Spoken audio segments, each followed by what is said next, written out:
साथियों,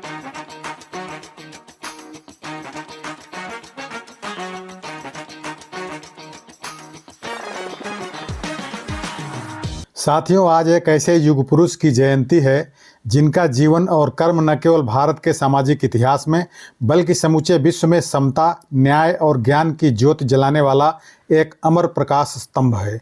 वे थे महात्मा ज्योतिबा गोविंदराव फूले। ज्योतिबा फूले भारत के प्रमुख समाज सुधारक, विचारक और क्रांतिकारी थे, जिन्होंने समाज, धर्म, अर्थशास्त्र, शिक्षा और राजनीति जैसे क्षेत्रों में गहन चिंतन किया और उत्पीड़ित वर्गों के उत्थान के लिए कार्य किया। उनके विचार और कार्य मुख्य रूप से शूद्रों, अतिशूद्रों और महिलाओं के अधिकारों पर केंद्रित थे। उन्होंने सामाजिक असमानता, जातिवाद, ब्राह्मणवाद और पितृसत्ता के खिलाफ आवाज़ उठाई।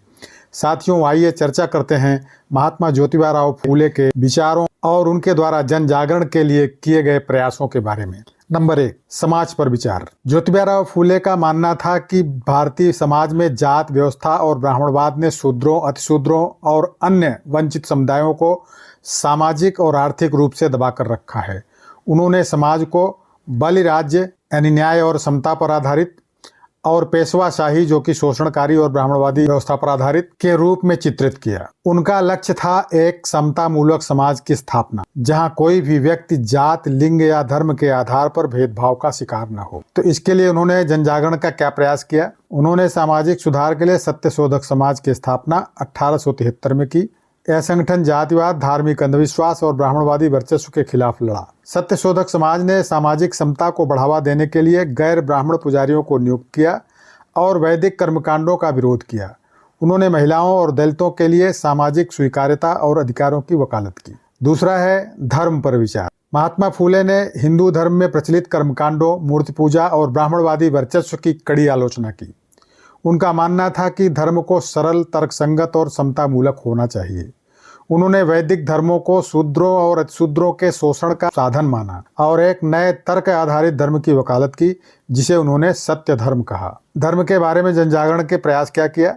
सत्यशोधक समाज ने धार्मिक सुधारों पर जोर दिया और शूद्रों, अतिशूद्रों को धार्मिक कर्मकांडों से मुक्त कराने का प्रयास किया। उन्होंने गैर ब्राह्मणवादी विवाह संस्कार को प्रोत्साहन दिया, जो सस्ता और कर्मकांड मुक्त था। उनकी पुस्तक सार्वजनिक सत्य धर्म में उन्होंने एक तर्क संगत और समावेशी धार्मिक ढांचे की बात की। तीसरा है अर्थशास्त्र पर विचार। महात्मा फूले ने अर्थशास्त्र को सामाजिक न्याय से जोड़ा। उनका मानना था कि शूद्र और अतिशूद्र समुदायों को आर्थिक रूप से कमजोर रखा गया है, क्योंकि उन्हें शिक्षा और संपत्ति के अवसरों से वंचित किया गया। उन्होंने भूमि सुधार, किसानों के अधिकार और शोषणकारी जमींदारी प्रथा के खिलाफ आवाज उठाई। इस क्षेत्र में जनजागरण के क्या प्रयास किए?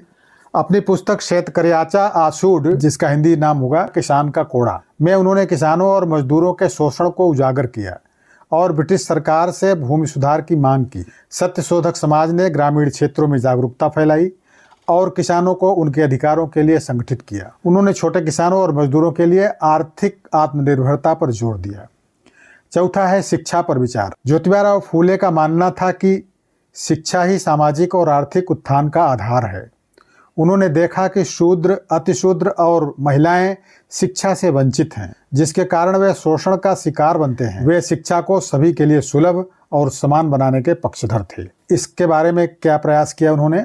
1848 में पहला बालिका स्कूल उन्होंने खोला। ज्योतिबा फूले और उनकी पत्नी सावित्रीबाई फूले ने पुणे में लड़कियों के लिए सन 1848 में पहला स्कूल खोला, जो भारत में महिलाओं की शिक्षा के लिए ऐतिहासिक कदम था। सन 1851 में उन्होंने दलित और शूद्र बच्चों के लिए स्कूल स्थापित किए, जो उस समय सामाजिक क्रांति का प्रतीक था। पुणे में स्कूलों की श्रृंखला उन्होंने खुलवाई। उन्होंने कई स्कूल खोले और सावित्रीबाई को शिक्षिका के रूप में प्रशिक्षित किया। नाइट स्कूल, मजदूरों और किसानों के लिए रात्रि स्कूल शुरू किए ताकि वे काम के बाद पढ़ सकें। उनकी पुस्तक गुलामगिरी में शिक्षा के महत्व को रेखांकित किया गया और ब्राह्मणवादी शिक्षा व्यवस्था की आलोचना की गई। पांचवा है राजनीति पर विचार। महात्मा फूले का मानना था कि शूद्र और अतिशूद्र समुदायों को राजनीतिक शक्ति प्राप्त करनी चाहिए ताकि वे अपने अधिकारों की रक्षा कर सकें। उन्होंने ब्रिटिश शासन को अपेक्षाकृत बेहतर माना, क्योंकि यह जातिगत शोषण को कुछ हद तक कम कर सकता था।